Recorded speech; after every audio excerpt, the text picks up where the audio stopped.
Yeah, why don't we just sort of kick things off? All right, so welcome everyone to the Clear Admit MBA Application Overview webinar series. Today we're going to chat with 5 business schools, and I'm going to make some really quick introductions to get us started.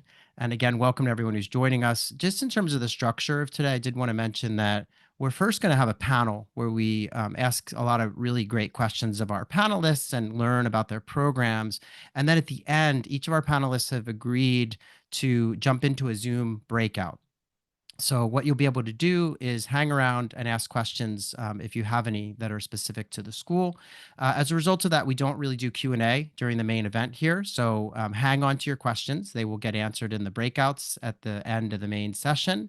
In any event, I'm your moderator. My name is Graham. I'm the co-founder of Clear Admit, and I want to just quickly introduce each of our panelists today. So first up, we have Tony Gomez. He's the Senior Associate Director for Master's Admissions at Carnegie Mellon's Tepper School of Business. Hey, Tony, welcome. Hey, Graham. Thank you for having me. Looking forward to chatting today. Yeah, it's great to catch up with you again. Next up, we have Brittany McConnell. She's an Assistant Director of Admissions at Cornell's SC Johnson College of Business. Welcome, Brittany. Thanks for having me. Excited to meet everyone today. Yeah, it's great to have you. We're also going to hear today from Melissa Rapp, who's the Associate Dean of Graduate Admissions at Emory Goizueta Business School down in Atlanta. Hey, Melissa. Hey, Graham, good to see you, and thanks for pronouncing Goizueta correctly. I learned from the best. I know that we talked about this, so I feel like I'm on it now. Excellent. We're also going to hear today from Katya Gonzalez-Willette. She's marketing manager for MBA admissions over at Harvard Business School. Welcome, Katya. Thank you so much, Graham, for having me, and looking forward to meeting everyone later. Yeah, it's great to have you. And then last but not least, we also are going to talk today with Matthew Moll, who is the director of MBA admissions at NYU Stern. Hey, Matthew. Hey, Graham. Hey, everybody. Excited to be on this journey with you. Excellent. All right, so let's dive right in because I know we have quite a bit to cover today. So what we'll do is we'll kind of stay in the same order and go alphabetically. I wanted to have each of you identify your MBA program's kind of core values. And then if you would, like, tell us a little bit about how those values inform the way your team actually approaches the admissions process. So we're going to start with Tony at Tepper. Tony, what are the kind of core values at Tepper, and yeah, how do those inform admissions? Yeah, absolutely. So our core values here, we have, if you take a look at Tepper, our core values are definitely the analytical rigor, collaborative leadership, and a commitment to innovation. We're always trying to push that boundary of what our MBAs can do. We really believe that these show up in the ways that we build our class. We show that we value strong academics and professional achievements, but we're equally focused on fit. How are you fitting within that community? How are you thriving with that, with those teams in order to be great collaborators with everybody, in order to take in everybody's opinion and really push forward the innovation that we're driving in class.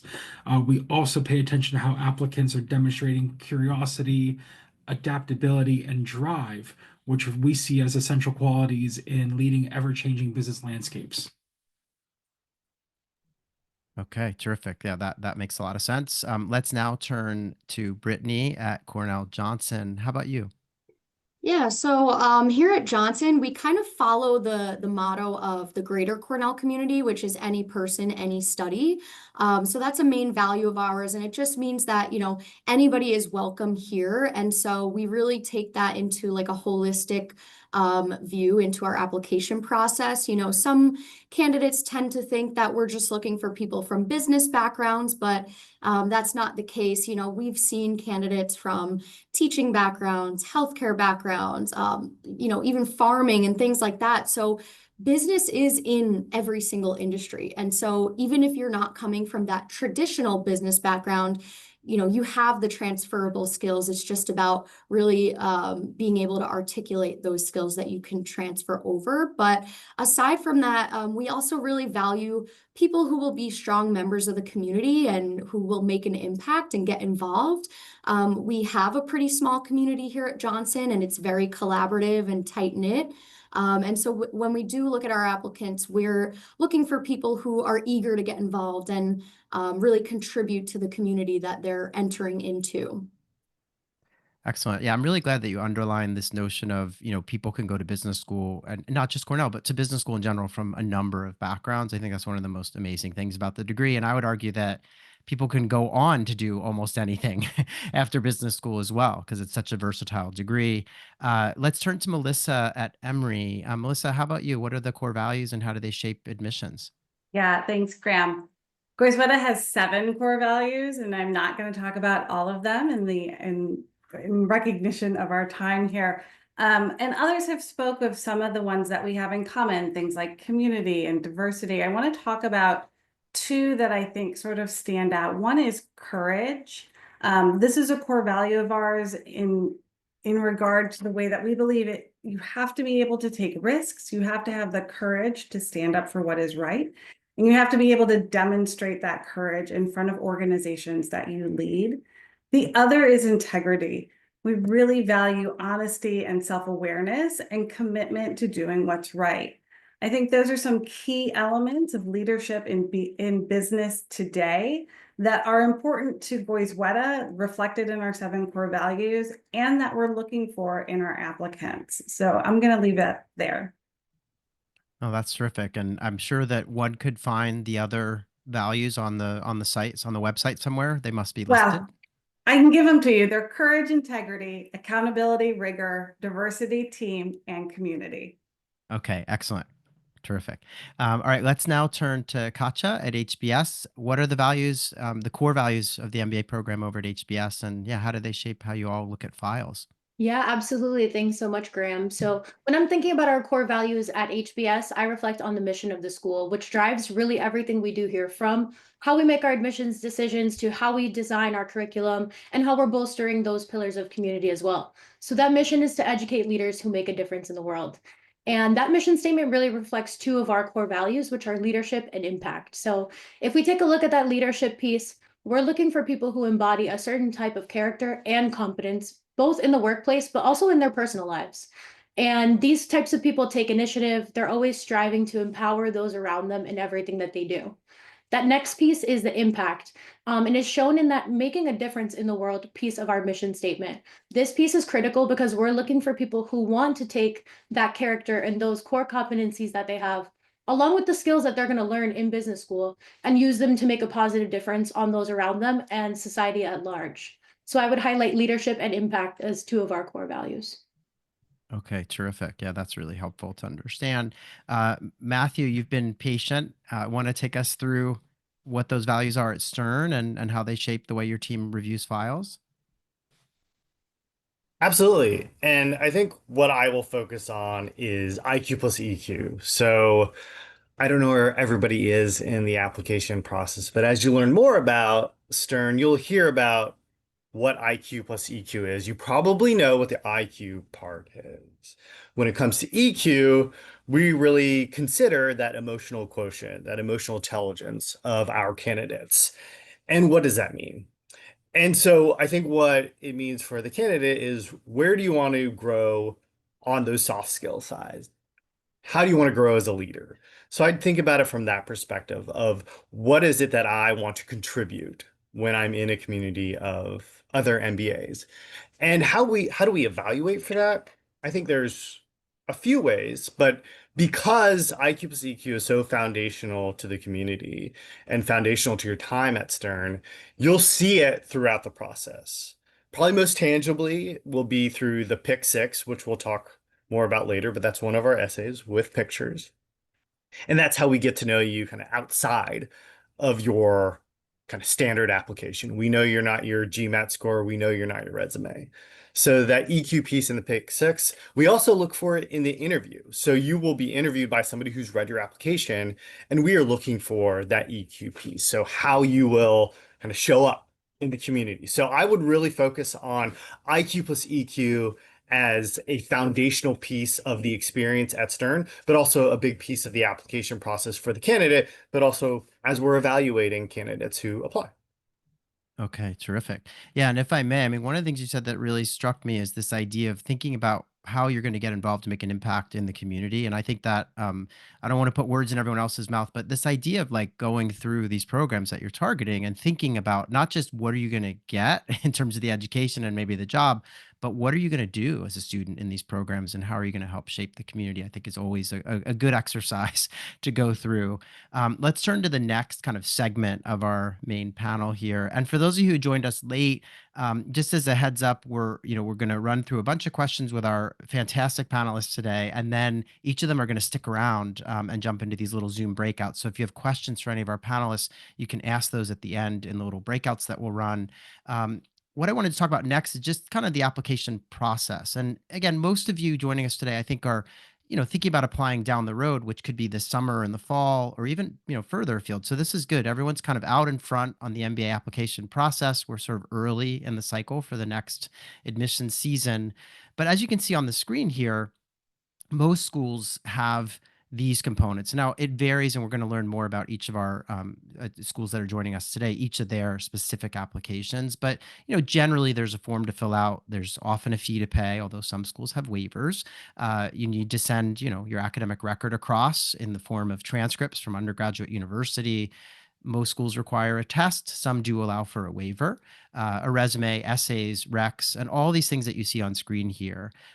So what we're going to do now, though, is I want to learn a little bit about how each school, how each school's process is sort of shaped. And so we're going to go school by school, and we actually have a slide for each program with their requirements. And the question that I'd like each of our panelists to respond to is, as I just said, like on a high level, most of you require similar things, right? At those components that I just reviewed. But what I'd love to do is have you highlight something about your application process that's maybe a little different. Just whether it's like a quirky essay or a different part of your process that maybe is sort of separates you from your peers in some way. I'd love to hear about it. And I know our audience would too. So let's turn our attention to, again, we'll go alphabetically. We'll start with Tepper. So Tony, I have a slide here with, the basic components. And obviously, these are the components of your process, and this will be true for everyone from this past season. And I recognize that most of you don't share your application. It doesn't go live until maybe, June, July, or somewhere in the summer. So bear with us. These are kind of last year's components. Feel free to premiere any changes that that are forthcoming if you know what they are. But otherwise, Tony, just take us through. Let us know, like, what is something that you want us to know about your process? Yeah, absolutely. So I can tell you now with great confidence that there are no changes to the application. We will maintain the same essays, the same format, no major changes to the application, just maybe updating some verbiage within the instructions. That's about it, though. But as far as our application, one unique component that I think that we offer is in our essay.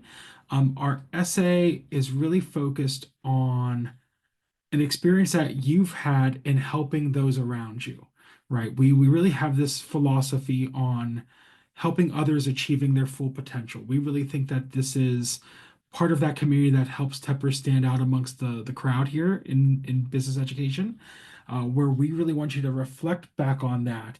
Think about how you've been able to implement that philosophy in your professional life. How has that been impactful on those around you? But also, how are you taking that philosophy and shaping it to the Tepper School and beyond? So we really want you to start to get some deep thinking around there. But as far as everything else, we do take a data-driven approach to admissions as well. You'll see this in our application form, which really helps us understand your progression, your impact, and really assessing your goals and hopefully the future outcomes that you're bringing to the program. All right, terrific. Yeah, thanks for shedding some light on the essay. I'd forgotten that question, and it's a good one. So let's now turn to Brittany at Cornell Johnson. And again, we have a slide with the sort of key components of your process. So tell us about something that you think is a little different or that you just want people to know about with regards to your process.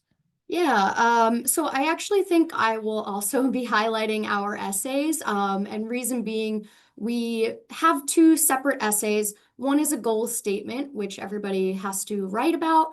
But then we have an essay that we allow you to choose. So you can either choose an impact essay, which is sort of how you see yourself making an impact on the community here at Johnson. Or the other one that we've kind of started last year was a unique trait essay.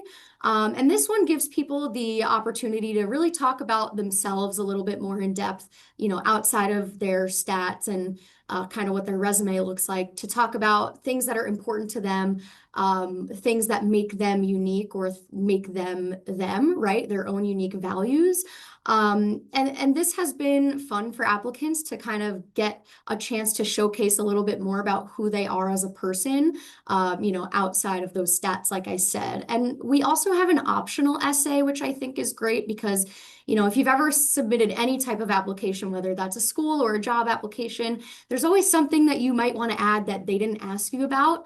And so we offer an optional essay for candidates to utilize if they feel there's something that they wanted to highlight about their experience that they didn't get a chance to somewhere else in the application, or maybe there were things that they felt were areas of improvement for them that they wanted to kind of touch on, the reasons maybe around that area, such as, let's say they had a low GPA or their test score wasn't where they wanted it to be. They can kind of use that space to give some rationale and just some more context to the admission team. But I think it's a great space for candidates to just have some extra room to talk about things that they might not have had a chance to in the rest of the application.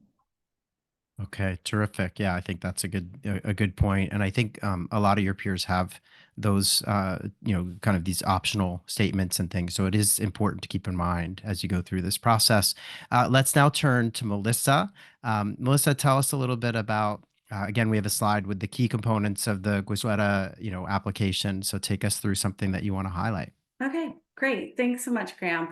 I do think that applications by and large look very similar. And so I want to focus on the way the Goizueta process is different is really in the way that we're intentional behind every component and really take a human-centered approach to our application. We are asking for kind of the same similar core things, but our essays are really designed to help us understand to give you some space to reflect and to tell us about your values and your voice. We do have a video essay, which I haven't heard mentioned yet, which is an unusual component. And we're not looking to see how good your tech skills are or if you're super polished in your delivery or anything like that. We really wanted to give people an authentic way to engage with the admissions committee, so that we could see you and hear you, which we can't interview. We each can't interview every candidate. And so the video essay is just a really nice way for us to engage with you authentically.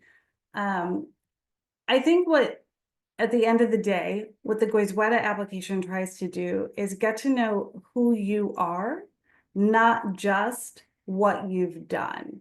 And so I mentioned earlier that we're really intentional about the components of the application. We don't ask for anything we don't use. And all the different components are designed to give you different platforms and different ways of sharing your journey and who you are with the admissions committee. We're not just building a class, we are building a community.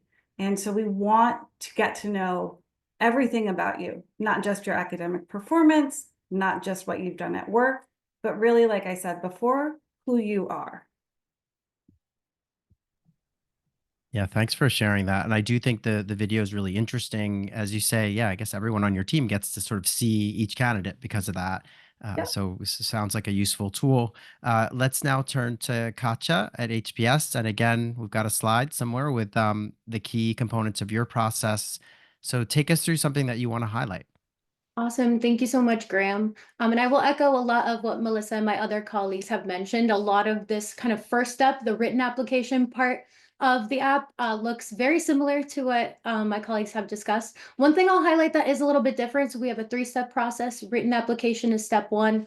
Interview is step 2. And then we actually have a third step after your interview, which is the post-interview reflection. So it's a bit similar to what Brittany was mentioning with their optional essay, except ours is required. And we ask you to do it 24 hours after your interview. And it's really your chance to have the last word. So the prompt is pretty simple, and we don't want you to spend too much time or make this super formal, but we do want to give you the opportunity to share anything else that you either didn't get to talk about in your interview, which goes by really fast, or that you didn't have a space to mention in your written application. This post-interview reflection allows you to do just that. Reflect on the process overall as a whole. Think about sort of how that process was for you, how that journey felt, and let us know a little bit more about how the journey went and anything else that you may have missed that you want us to know about, because we want you to feel like you're able to put the bow on that application before we make our decision. Okay, I'm really glad that you picked that, because when I was looking at your list, I was like, oh, this is the thing that's different, so it's great that you highlighted that, because it is different. And I think, I almost feel when I think of this exercise, it seems almost like what you would do if you go to a client and have a big meeting. The next day you're sending an email to kind of put your bow on it and summarize. So it feels like a pretty Exactly. business relevant exercise, which is great. Let's turn to Matthew at NYU Stern. I have a feeling I know what you're going to talk about because you hinted at it earlier, but let's see. Thank you, Graham. And yes, let's talk about IQ plus EQ, and then we'll dig in further on the pick six. But I think foundationally, our application is going back to that idea, that concept, that core value of IQ plus EQ. So where does that show up in the application? You can see that we require an EQ endorsement. And how is that different than a traditional recommendation? Not that much. We do ask an EQ specific question. So if we're looking for tips when it comes to the application and you're thinking about who your recommender should be, take a look at the EQ endorsement, take a look at that EQ specific question, and keep that in mind when you are thinking about who should be your endorser. And then I would encourage you to have a conversation with whoever is going to be your endorser and really think about it from that lens of IQ plus EQ. IQ plus EQ also shows up in the application in the interview. So I mentioned earlier, the interview is done by invitation only, and it is also done by somebody who's read your application. So I know that not all processes include that, but the person who interviewed you at Stern will have also read your application. And we are going to be looking at you from that EQ perspective. So I would keep that in mind. But when it comes to the pick six, that's probably the place where there is we get some of the most questions. It's like, tell me about the test scores, tell me about the pick six. Those are the two places where we see a lot of curiosity. The pick six is really a chance for us to get to know you. Because we are community focused, we want to bring in those who are really passionate about improving their IQ plus EQ. We want to give candidates a chance to learn about themselves in that process, and then we get to learn about you. So as far as the specifics around the pick six, it is as it sounds. 6 pictures of your choice to represent yourself in the application. And that's kind of it. We don't have a template necessarily. We don't expect you to be photographers or graphic designers. That is great if you are. That is not the expectation. This is an application to business school. So we understand that could be very straightforward, and that is fine. So it is up to you. What 6 images make the most sense? You have the chance to include a sentence about those images, and then that is what we'll have a chance to get to know you through. So have fun with it. We have fun with it, and we really enjoy getting to meet you through the pick six and the IQ plus EQ piece of the application. All right. So just to clarify, it's 1 sentence per image that they put up. So if they share 6 pictures, do they get to write 1 sentence like as a caption to each image? Is that the idea?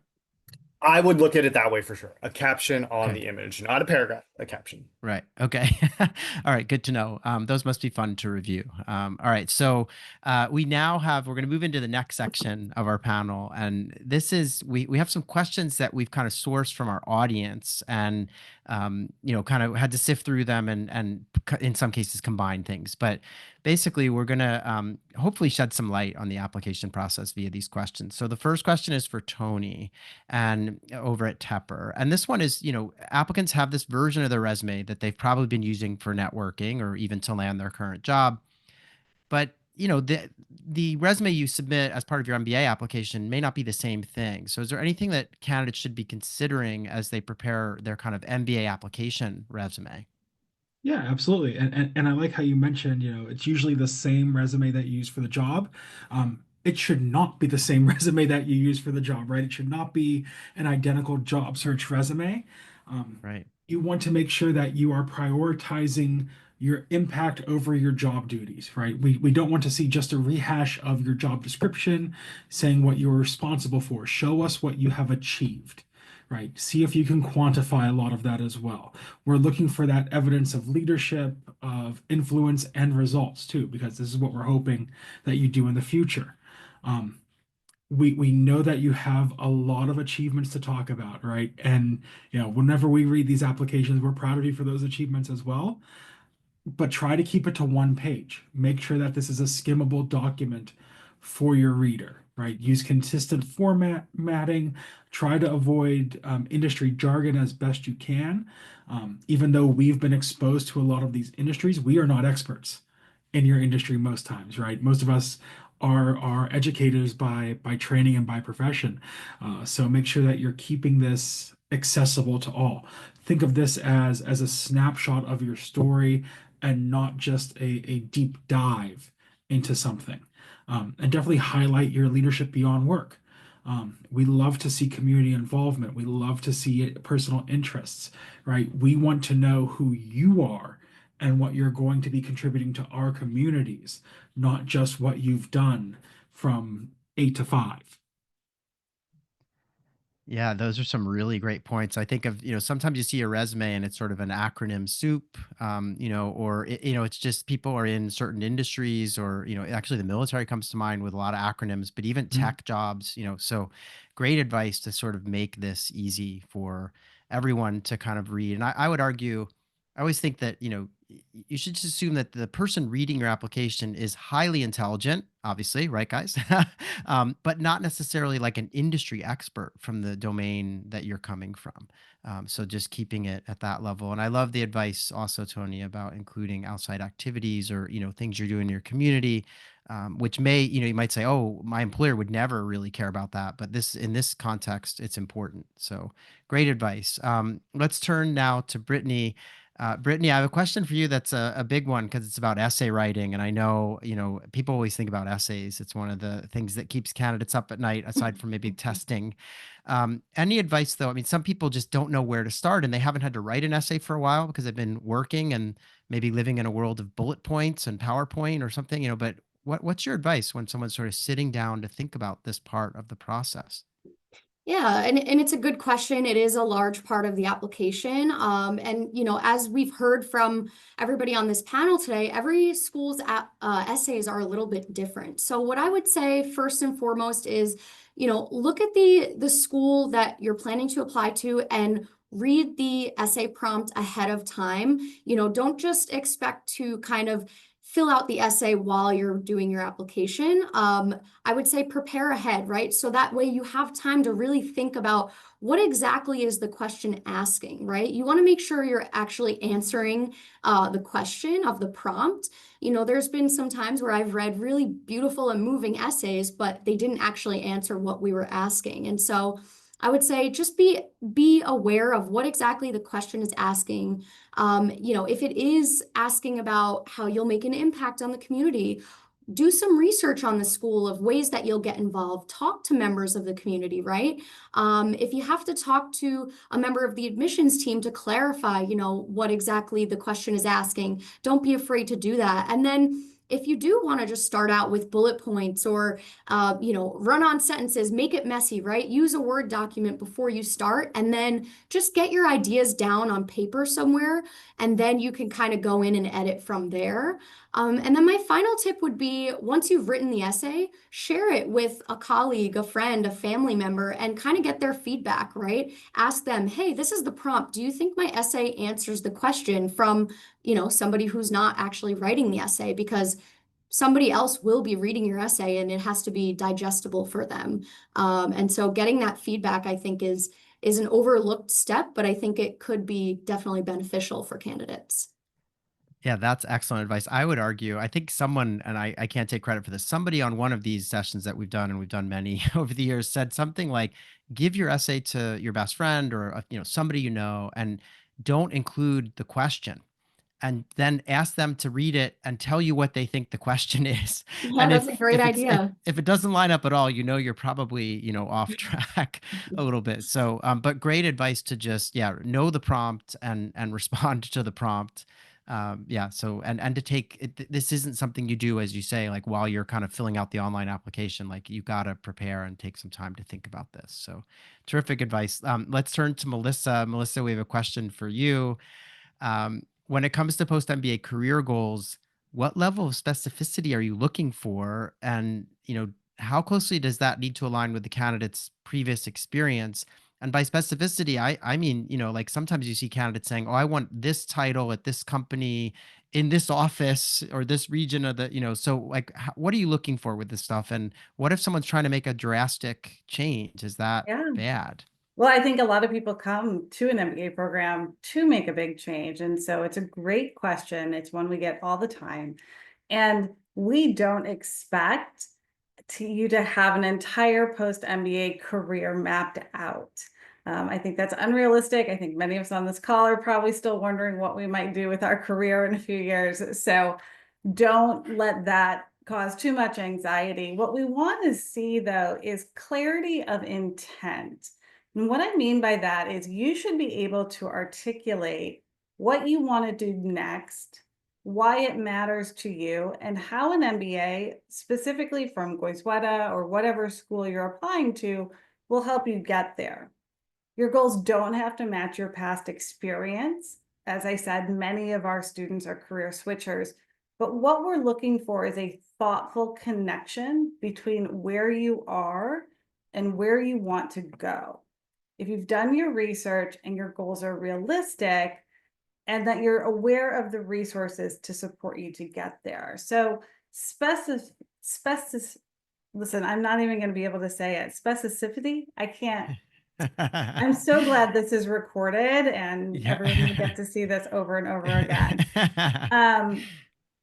You don't have to be perfect about your career goals. And in fact, one of the great things about an MBA program is you'll learn what you don't even know yet. And so I've often said that if admissions stood at the beginning of the graduation line and you had, in order to pass over the stage, we had to be able to see that you had pursued what you told us you were going to do in your application, almost no one would graduate. And so we do want to see that you've been thoughtful about your career goals and you have some idea of what it will take to get there, and that you know yourself well enough that your goals fit your passions and your dreams and your interests.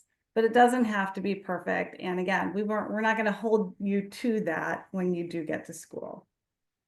Yeah, that's terrific. And you're actually reminding me, somebody once told me that, the act of going through this process of thinking about what are my goals and what am I hoping to do makes it that much easier if once you're in an MBA program, you decide to pivot, you know what the sort of steps are to be thinking through the possibilities. And so I think, yeah, there's no way that they're holding your diploma hostage until you do exactly what you say you were going to, what you said in the essays. Cause yeah, I know people No. just are often changing. So terrific advice. Let's turn to Katya.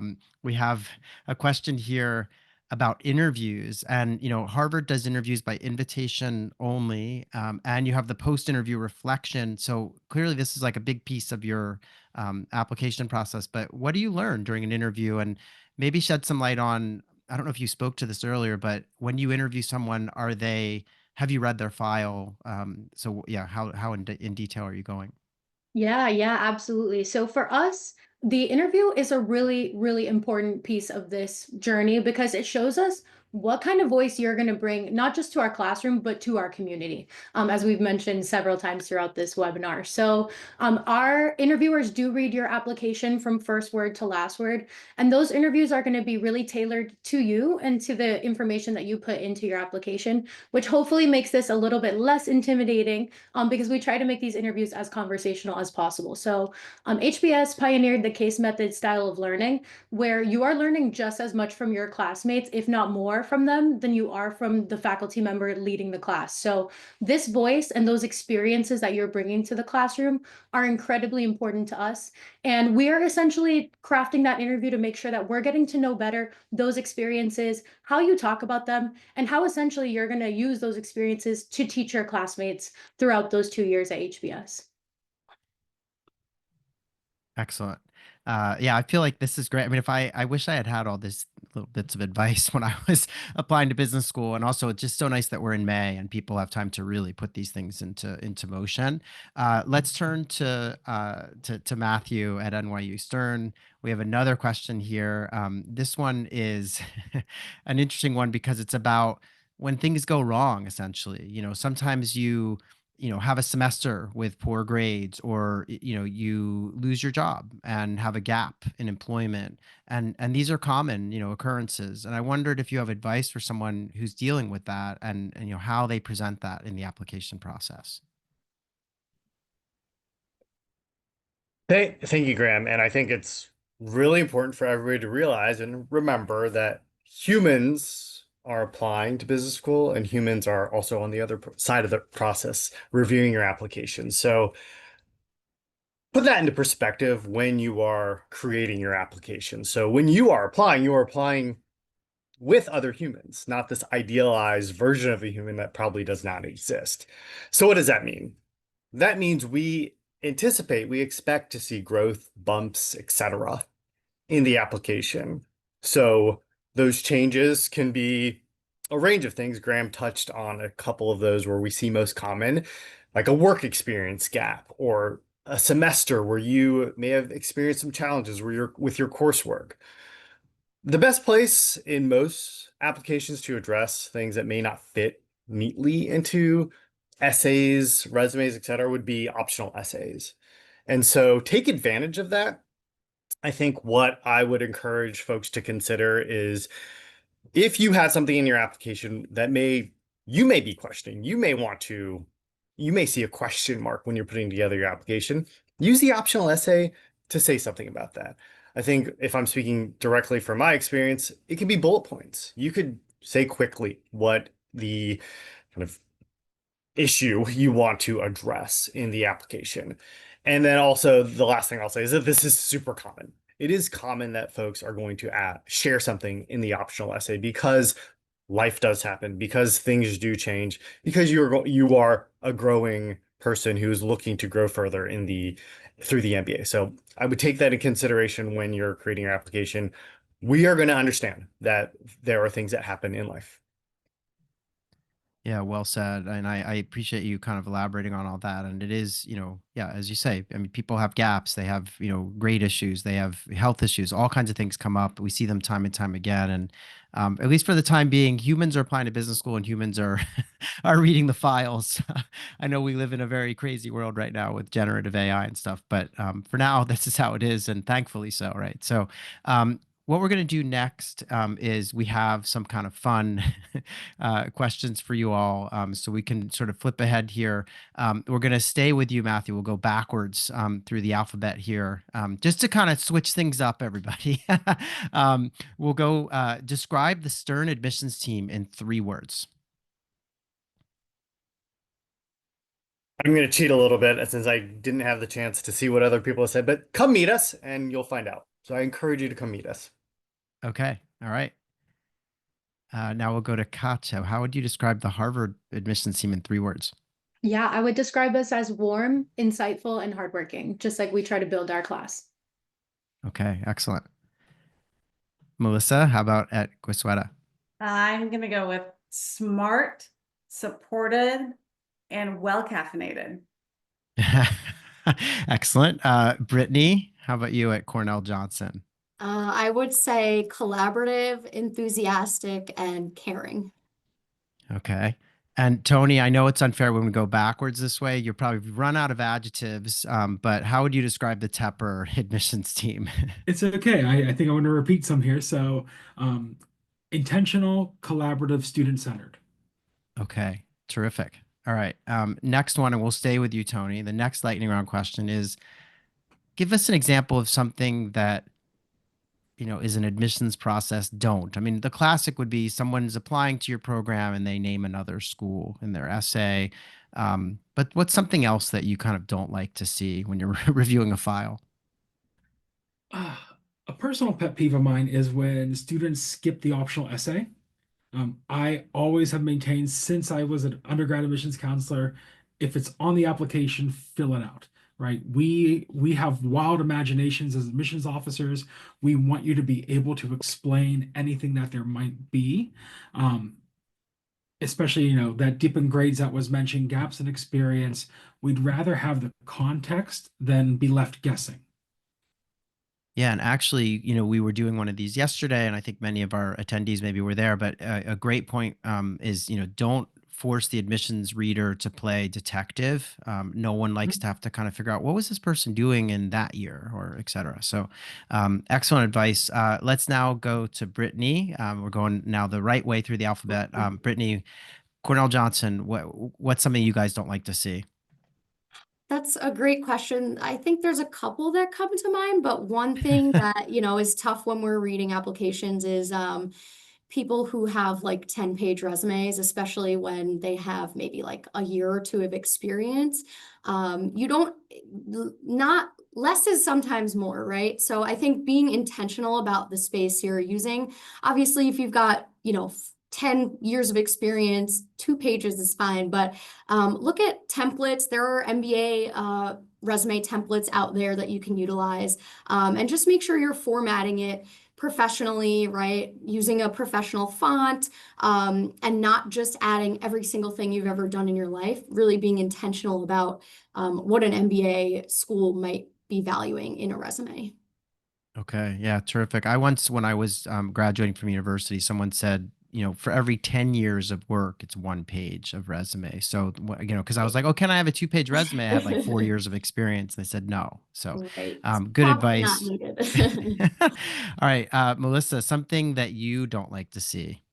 I really do not like to see someone who tries to use business jargon and buzzwords. So leave out your synergy and leveraging and paradigm shift and boiling the ocean, and let's circle back on that at the end of my essay.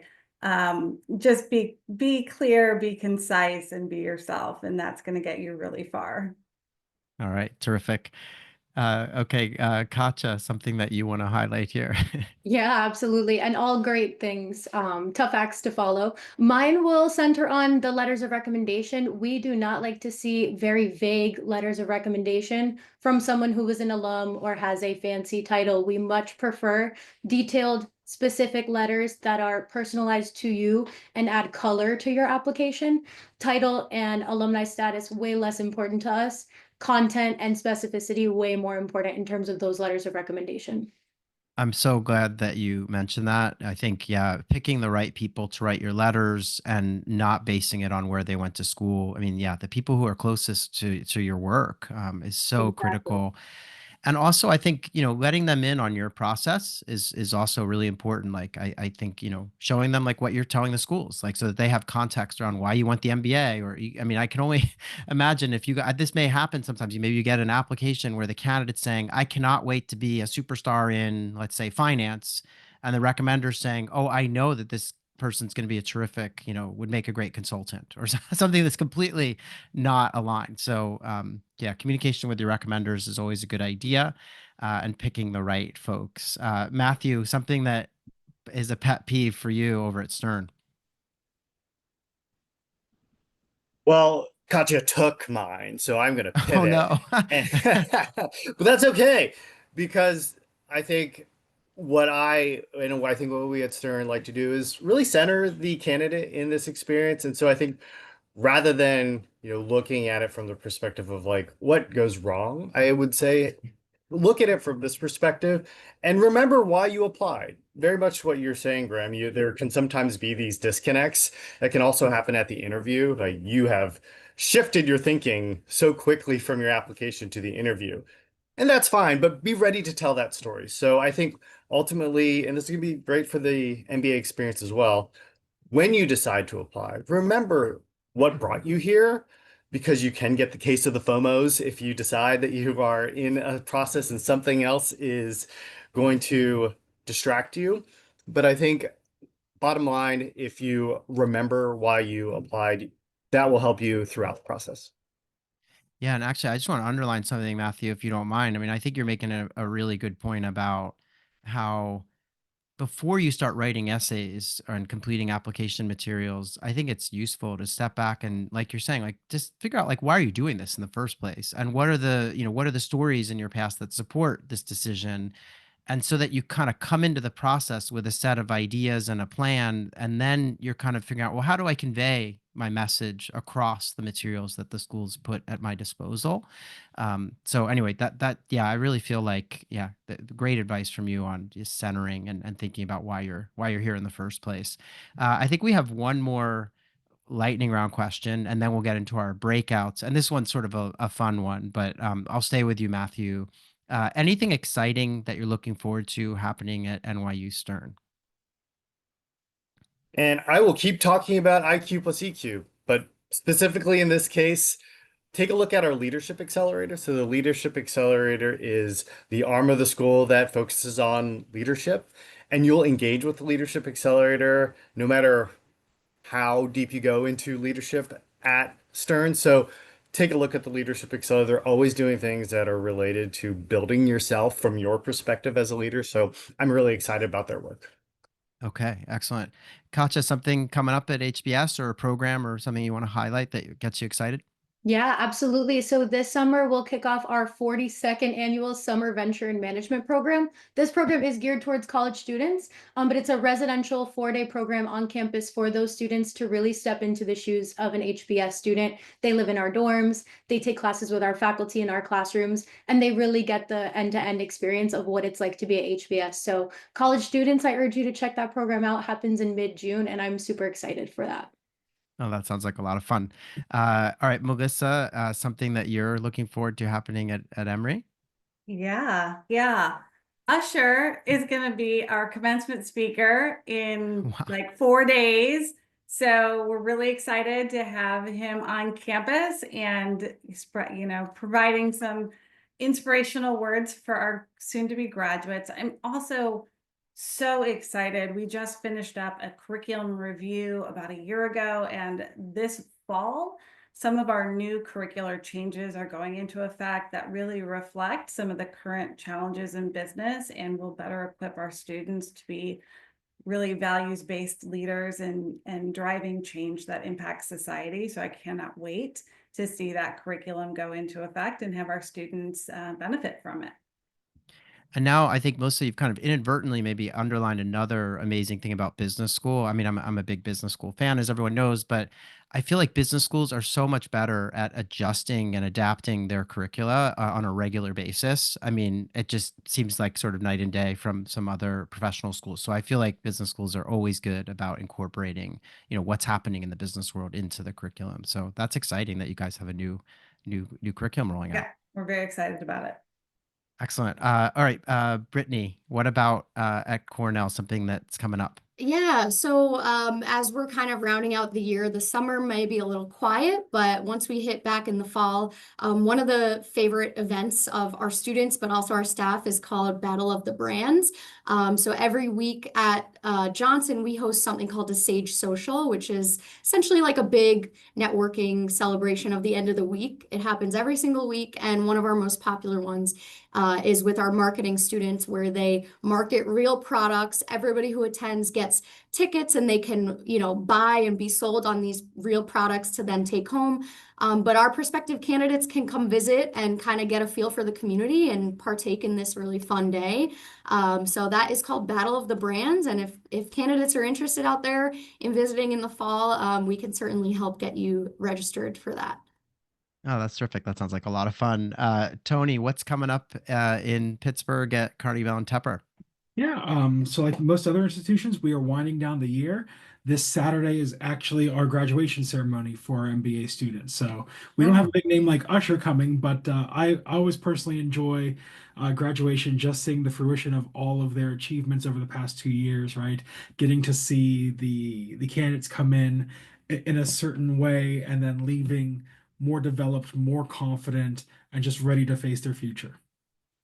Excellent. And in some cases with different plans than they wrote about in their essays. Oh, very different plans in most cases. Yeah, excellent. All right, so what we're going to do now is, as I said earlier, each of our panelists has been kind enough to stick around and jump into a Zoom breakout. So if you have questions for Brittany or Tony or Katya or Matthew or Melissa, you will be able to connect with them. I'm going to invite our panelists. First, I want to thank all of you for making time to do this today, but I also want to invite you to step backstage as we get the breakout rooms ready. And all of our attendees, just stick with me for a minute. We're going to give our panelists a break so they can take a drink of water. And we'll set up the breakouts. So head on backstage. You can do that by, there's a little button at the bottom right of your screen. And for our attendees, just hang out here and we will get you sorted. I did want to thank everyone for coming today. We had so much fun. I always really enjoy talking with our panelists. And as a reminder, there are 2 more of these at the end of the month on the 20th and 21st of May. And we'll be connecting with a number of schools. I think Yale, Stanford, Wharton, Columbia. There's a whole long list of them that are taking part. I do encourage you to chat with each of our panelists now. They're going to head into their Zooms. And I also wanted to remind everyone that we have a number of kind of free resources over at clearadmit.com. We have a weekly podcast that I encourage you to subscribe to. It's a lot of fun to take you through the admissions season. We record an episode that airs every Monday. We also have an AI bot that we've developed that's been a lot of fun to build, and it's based solely on the advice and content that ClearAdmit has put out over many, many years on our website. It's called Ask ClearAdmit. And then finally, we have a tool called ApplyWire that you just kind of put your basic stats into in an anonymous way, and you can get some feedback from the community on your candidacy or school selection, things like that. So please avail yourself of all the resources on our site. Come to our events. And last but not least, if you happen to live in the Boston area or within a train ride or a short flight, next Wednesday, we're going to be doing a big MBA fair in person at MIT Sloan. And all of these schools that are with us today will be there, as well as I think about 20 other schools joining us. So it's 25 schools all in one place at the same time. Almost never happens. So come on out next Wednesday night in Boston if you like. You can get all details on all this stuff on our website. I think we're now ready to open up the breakout rooms. You can only be in one room at once, but you can bounce from room to room. So head off, ask questions. I know our panelists today are excited to chat with you and get a little more into the nitty gritty of their specific process. But thanks everyone for taking part today. And I hope to see many of you either next week in Boston or later this month on more of these virtual events.